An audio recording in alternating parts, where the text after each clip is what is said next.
Russia has attacked Poland, a NATO member country. As a result, 23 Russian drones entered Polish territory.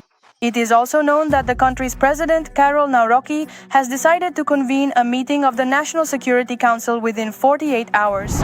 The drones flying into Poland came not only from Russian territory, but also from Belarusian territory. There they have already been called lost. However, Polish and Lithuanian SIM cards previously found in the drones tell a completely different story. The publication Defense Express claims that Russia had been preparing drone attacks on Poland since July and that Warsaw had been warned about this.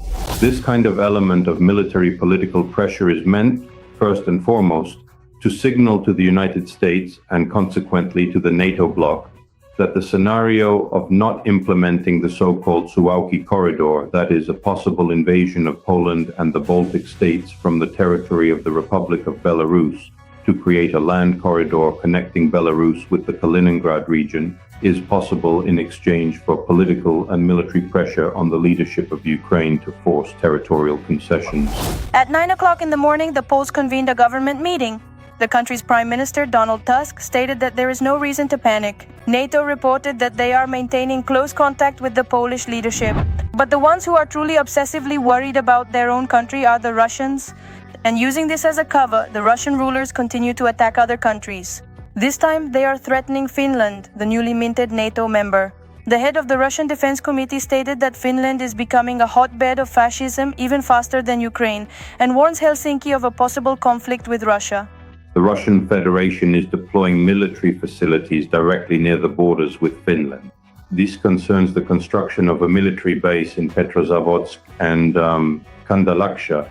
The goal is to exert military political pressure on the new members of the NATO bloc, primarily Finland and Sweden.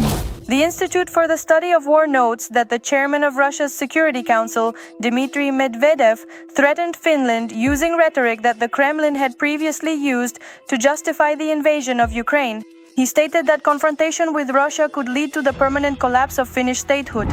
While the aggressor country would devour the whole world with its eyes, on the temporarily occupied territories in the Zaporizhzhia region, there is a shortage of personnel for the self-proclaimed authorities. As a result, the occupiers are bringing in Russian militants, proudly calling them Zaporizhzhia heroes. After successful operations by the main intelligence directorate of the Ministry of Defense of Ukraine and Special Operations Forces, which resulted in the elimination of local collaborators who had cooperated with the Russian Federation and headed the occupation administrations, the number of locals willing to take such positions sharply decreased.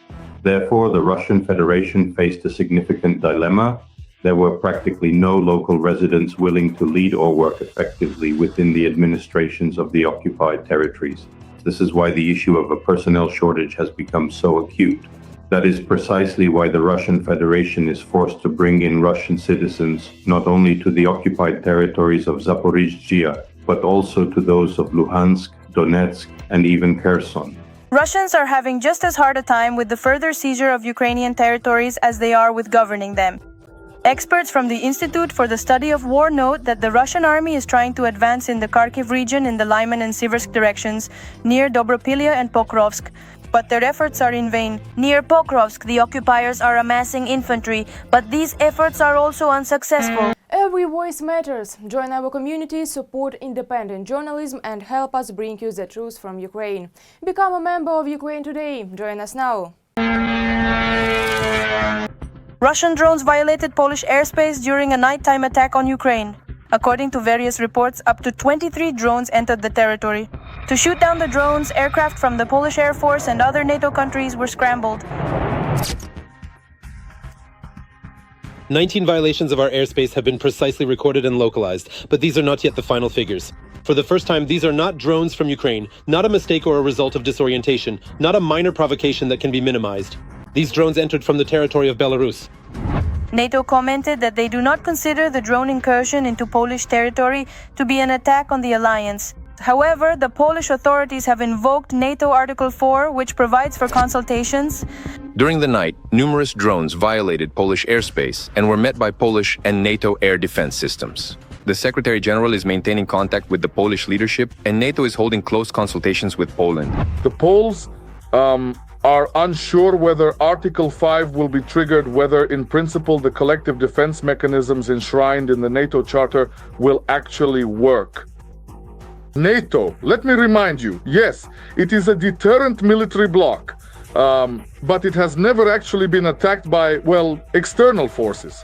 For example, incidents of this kind could literally be counted on one hand throughout NATO's entire history. And of course, the Poles are afraid. US President Trump simply brushed off journalists' questions altogether. Mr. President, what about the recent Russian drones that have been flying over Poland? Putin has once again delivered a political slap to Trump and is waiting to see how he will respond. And so far, there is no response. Given all this rhetoric, yes, when Trump shifts responsibility onto Europe for absolutely everything that is happening within the framework of the Russia-Ukraine war, he says, is all Europe's fault. So let Europe pay for everything. I wouldn't be surprised if Trump says something like that right now. The head of European diplomacy, Kaja Kallas, stated that Russia sent the drones deliberately. The Ukrainian authorities have once again called on European countries to create a joint air defense system. A weak response now will provoke Russia even more, and then Russian missiles and drones will fly even further into Europe. This situation shows that it is finally necessary to make a decision on the possibility of using partners' air defense systems in neighboring countries to intercept drones and missiles in Ukrainian airspace, including those approaching NATO borders. Let's shoot down Shahed missiles that are flying toward NATO countries, even before they reach them. By the way, this concerns not only Poland, but also, for example, Romania. A year and a half ago, or maybe even the first discussion started 2 years ago, but nothing has changed since then. And while Poland was saying that something just accidentally flew in, or maybe it was just passing through, or perhaps it was even a Ukrainian drone that entered their airspace, Russia has become completely brazen. It doesn't feel any resistance. The Russian side did not comment on the situation at all, which confirms the opinion that this is a deliberate act of aggression towards NATO. Russia already most likely understands that it doesn't have much time left. That's one. And second, that Western countries are weak in the current configuration. That's two. And now Russia is testing just how weak they are. That's three. If Russia is testing such escalatory actions and doing so this dynamically, this brazenly, and this directly, then of course something much larger is being prepared than what is currently happening within the framework of the Russian-Ukrainian war. Now, if the Allies do not respond accordingly, it is very likely that we should expect further escalation from Russia. It is obvious that the Russian dictator understands only the language of force, not persuasion or diplomacy.